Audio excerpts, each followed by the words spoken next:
Ironside is back on Monday. A pair of flatmates and a pair of mums share their secrets for getting super fit and slim in Body Spies. We're fighting fat to get fighting fit next, here on BBC One.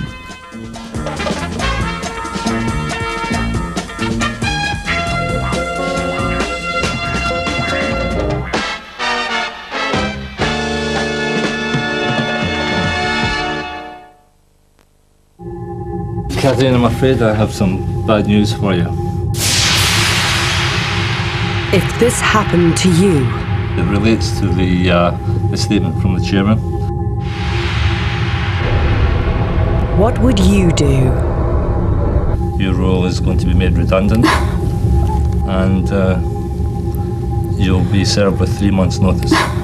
Getting the Push in Workers at War, Tuesday at 9:30 on BBC One. A well-oiled machine, a reliable starter. Capable of doing thousands of miles a year. Average speed 0 to 60 meters in 7 seconds. Good at altitude. Precision cornering. Aerodynamic. For an enhanced performance, Grand Prix Indoor Athletics live this Sunday on BBC Television and Radio 5 Live. You're watching BBC One, and if you mean business, we mean business. As part of our Get Fit campaign, bring on the Body Spies.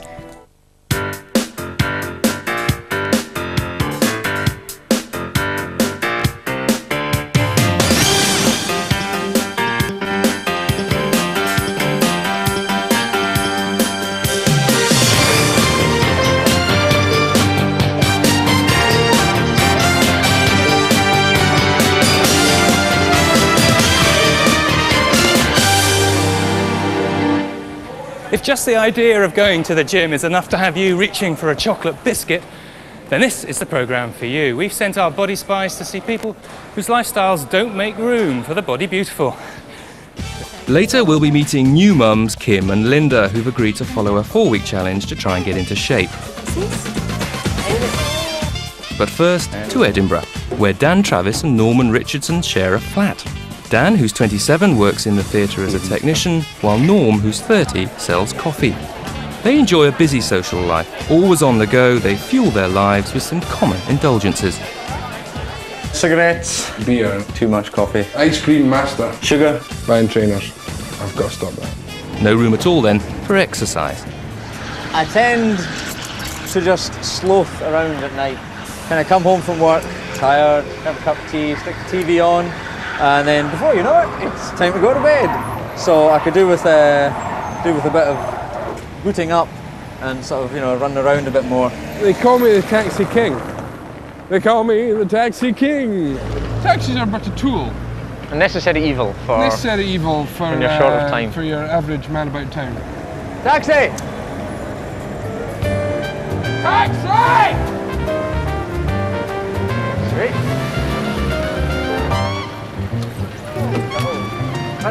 But now Dan and Norm have got a very special reason for needing to get in shape.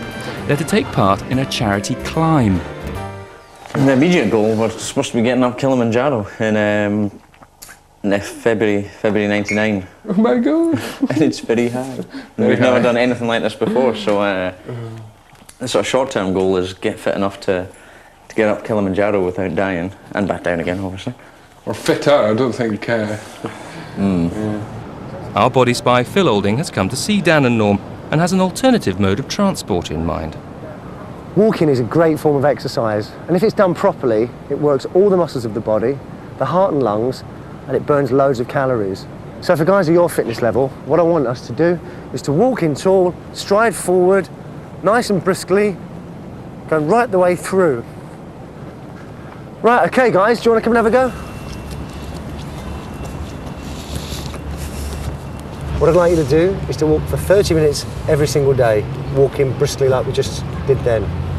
What do you think? Yeah. Can do. It's a goer? Yep. Mm-hmm. Okay, great. As far as the fitness goes, I would very much like to never smoke again. Because I do smoke, not a huge amount, but if I'm out having a drink or something like that, then I'll probably be smoking as well. I've been smoking now longer than I've not been smoking, which is a really... I remember when I finally went, I've now smoked, added it all up and went, oh, longer than I haven't smoked, which wasn't not a terribly good thing to be able to admit. It's really hard to give up something you enjoy. But, you know, health. Yep, got to be done. Yeah. What are your major kind of concerns then? What causes you to smoke? I find just stressful situations, you know, you have this idea that it's the perfect antidote to a stressful situation is unwind with a cigarette. Well, let's just have a look at stress for a second. When we crave a cigarette, we get very tense and stressed. And one way that we can stop that type of stress is by slowing down our breathing. It's kind of almost similar to drawing on a cigarette. A nice deep breath, pause and breathe out again. And that will help to reduce the stress symptoms. So, Dan, what makes you have the occasional crafty one? I think it's just laziness and the fact that, you know, if I'm sitting watching a film or, you know, maybe going to the bar for a drink or something like that, those are quite weak times for me. Well, obviously alcohol is a depressant and it depresses our willpower, so we're much more likely to have a cigarette. And also we associate drinking with cigarettes and we need to avoid association between the two. Norm and Dan would also like some help to get more disciplined over what they eat. I'm quite bad when I'm at work because you know, it's a morning tea break, there's always like a bacon roll or something like that. Ice cream is a major weakness of mine. Good grief. Super. Yes, thank you. Thank you. Any kind of ice cream, as long as it's icy and creamy, it's great. I have a set morning routine of sort of stumble out of bed, eat a bowl of muesli, but apart from that, the rest of it's not planned or sort of set in stone at all. It's really just picking all day long, and then finally last thing at night actually trying to think, oh, I better have a decent meal now. I'd like to lose a bit of weight. I've been on diets before, but what I've found is it's been so quick that basically all the weight goes back on. Right, well when that happens, what we're actually losing is water and muscle, which is obviously not particularly healthy. What we need to lose is the fat. We need to lose it slowly to keep it off. So that's 1 to 2 pounds per week. And in terms of snacking and stuff, what I'd like you to do is to keep a food diary every day, looking at what you eat, when you eat, and why you eat. And that will help you to identify areas where you might be overindulging. So Norm, I know you're a vegetarian, but what sorts of things do you expect to get from your foods? Well, I need to bulk up, I need to put muscle on. Right, okay, well what you need to do is to increase the amount of proteins you have to build up the muscle, and you need to eat plenty of complex carbohydrate to give you the fuel to do more exercise. So what I'd like you to do is to go and find 4 sources of protein and 4 complex carbohydrates. Can you do it? Yep. Come on then. Although Norm doesn't eat meat, there are plenty of protein-rich foods he can enjoy, like cheese, eggs, beans and pulses.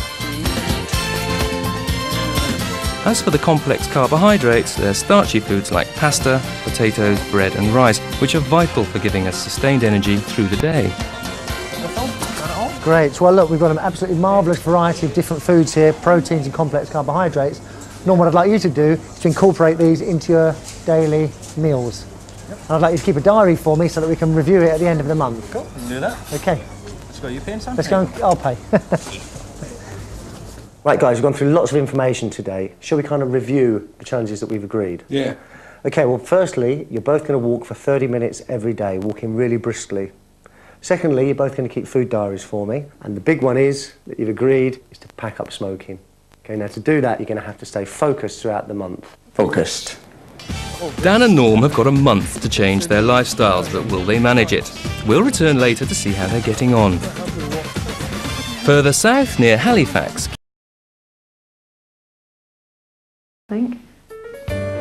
while they're just getting underway, Dan and Norm are now 2 weeks into their challenge. Because their long-term goal is a charity ascent of Kilimanjaro, they need to get fit. The first step is for Dan to stop his habit of taking taxis everywhere. The challenge when it comes to exercise was doing the power walking for half an hour a day. And I have walked for half an hour a day, at least, if not an hour. But the whole power walking thing is just uncomfortable. I don't enjoy it. So I'm walking more, but I'm not walking as fast in that style. For Zion, on the other hand, I walk a million miles an hour everywhere, so beetling along at 100 miles an hour suits me fine, because get it over and done with as fast as you can. Dan's decided to set himself a new challenge. I'm going to have a go at the gym. Many times? Actually, well, three times a week. The only time to do it is really early in the morning, so really early. Got to be there for the sport. Hey dude, how's it going? And how about the healthier eating? Yeah, the diet's been good and low fibre and no, high fibre, low fat. Sugar is far too high in my diet. Just like sugar, Lambton tea and coffee. I've been making a conscious effort to try and drink more like herbal teas to try and cut down on the amount of regular sweet, sugary, milky tea. But they're hard going. They're hard going sometimes because they don't taste of anything. Doing the food diet, I really noticed when my entire sort of intake of calories in a day just was based in the evening. I had a sort of one fill your stomach in the morning, sort of muesli, bowl of muesli, and then basically it was just absolutely nothing at all until last thing at night. So while Dan's struggling with the exercise, Norm's weak point so far has been the eating. Their final challenge was the smoking. They've been filming one another, and Norm's video diary reveals how the first few days of the challenge went. Well, another day has drawn to a close, and it was a day without cigarettes, which was good. And I didn't drink, I didn't have any ice cream, any of that kind of malarkey. So no, it was quite good, all in all. But by the second week, his resolve had weakened. The challenge for me was to stop smoking, and I have failed in that to achieve that. Gave up for a week without a problem at all.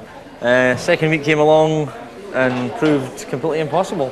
So I have cut down considerably, which is an achievement, but not the achievement, unfortunately. So, but I just find it very, very, very hard. The smoking thing for me, as far as it went, I was having one or two or occasional cigarettes, but I've sort of cut them right down and just sort of saving for maybe a special occasion or something like that. Phil's advice was good actually, because he said stressful situations, take deep breaths and try and get rid of all the sort of pent up frustration, and that's good. I can't do that now, but now it's the kind of it's the flip side. It's the quiet moments where I tend to sort of like a quiet moment, like a game of pool in a pub. Well, Norm, we've got 2 weeks left, and you still can't do the smoking thing, man. I mean, what is wrong with you? The weakness.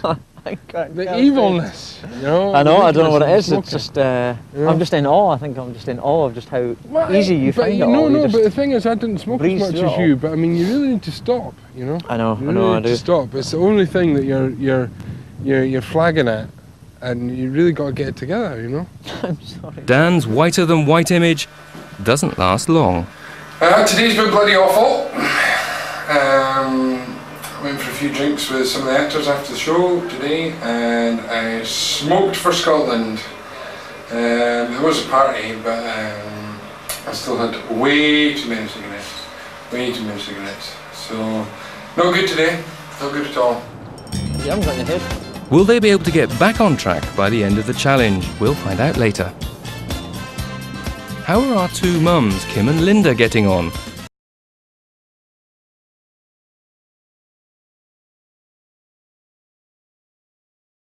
So well done. Thank you. In Edinburgh, Dan and Norm have reached the end of their month-long challenge, and body spy Phil Olding has returned to see how they're getting on. Norm's dyed his hair, but has he made any more profound changes to his lifestyle? No. How you doing? Not bad. Come on, we're just about to head off to the gym. To the gym? Brilliant. So you haven't enjoyed the walking challenge so much then, guys? It's not so much enjoying it, but Norman and I keep very different paces, so it's difficult, but we have done quite a lot of walking. I've done a lot more since we started doing it. We just decided it was just easier to come back to the gym, more enjoyable, get you up in the morning. Right. And do you have a kind of structured program at the gym? No, we're just kind of winging it. Okay, Norm, do you want to have a go on that one? Dan, should we count that one? Now guys, the original challenge was designed specifically to work the heart, the lungs and the legs. Now these machines will do exactly that, and they will strengthen up the quads at the front of the legs. Now when you're climbing up your mountain, how long are you going to be working for? 6 to 7 hours a day. Okay, so you really do need to work on your stamina, and that means coming in here and working longer and longer each time. And if you do that, not only will you get to the top, but you'll also enjoy doing it and have enough breath left for the laughs. There it is. Phil's pleased they've found some exercise they enjoy, and with his new advice, their mountain climb looks achievable. But how about their other challenges? Well, it smells great, guys. What are you having? We've got our vegetables here in this pan, and over here we've got all our complex carbohydrates there. And over on Dan's side of the room. I've got tomatoes and peppers, a little bit of vinaigrette, some shaving of cheese for protein. I've got some bread for the carbohydrates. A little bit of fat in the butter, but you know, it's not too bad over a whole meal. Well, it all looks very healthy and very tasty. Norm, how have you got on with the food challenge? Pretty good, feeling pretty healthy, feeling sort of quite alive, starting to put on a bit of muscle, so yeah, pretty Fantastic, great. And Dan, how's the snacking going? Yeah, excellent. I've just been sort of keeping a monitor on the fibre and the fat intake and stuff, but yeah, excellent. I've lost a little bit of weight, not too much, but that's what we said, to come off slow. Yeah. That's what we said, slowly, it was much more likely to stay off. Yeah, so it's almost come out without trying, so yeah. They've both struggled with the smoking. Have things improved now? Norm, how have you got on? Pretty good. I mean, I've gone from sort of at least a pack a day down to sort of 3 or 4, even on a bad day. That's fantastic. So you've weaned the body off the nicotine, so when you do decide to give up totally, it should be a lot easier. Dan, how about you? Me, well, I've been pretty good, yeah. I've had a bit of an off day last week, but yeah, I feel really good for it. Excellent. Well, one lapse does not mean whole failure. What you need to do is to see why you lapsed and try and avoid it in the future. Now, I have to say, guys, you've both done absolutely fantastically, but the question is, are you ready to commit to becoming totally non-smokers? Yes, definitely. Yeah. So, Dan, that means no more lapses? No, no more. And for you, Norm, you've got to go from 3 to no cigarettes a day. Well, that's absolutely fantastic, and with all this extra energy and vitality, should we see if we can get to the top of that hill? Give it a go. Okay. Come on then, let's go. If, like Dan and Norm, you'd like to look and feel better, the BBC is running a Fighting Fat, Fighting Fit campaign. You can join for £2. First, you'll get a 22-page booklet and money-saving offers. Keep going for 6 months, and you could win prizes in our competition, including a visit from a Body Spies expert who'll prepare a fitness programme for you. Order your pack by post or by phone. Call 0897 55 0055. That's 0897 55 0055. Calls cost a maximum of £2. Or you can send a cheque for £2 payable to BBC Education to Fighting Fat, Fighting Fit, PO Box 7000, Manchester M60 3HE. Well, guys, you've done absolutely fantastically. You seem to have really changed your lifestyles around. I'm sure you're going to have no trouble in getting to the top of Kilimanjaro. Packing up smoking, changing your diet and all of that extra exercise. And this is for the top. Oh. Wave it with pride. We will. With pride indeed. Oh, you can.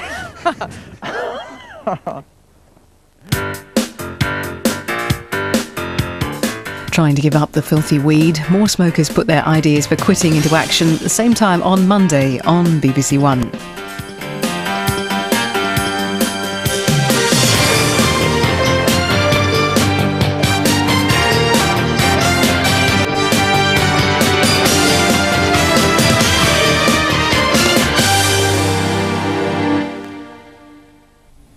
For more health advice, visit BBC Online at by a tribunal which stated they were motivated by legal aid fees instead of providing a proper service. Today, judges overturned the decision, which had stopped them practising as lawyers, and ruled their case must be heard again.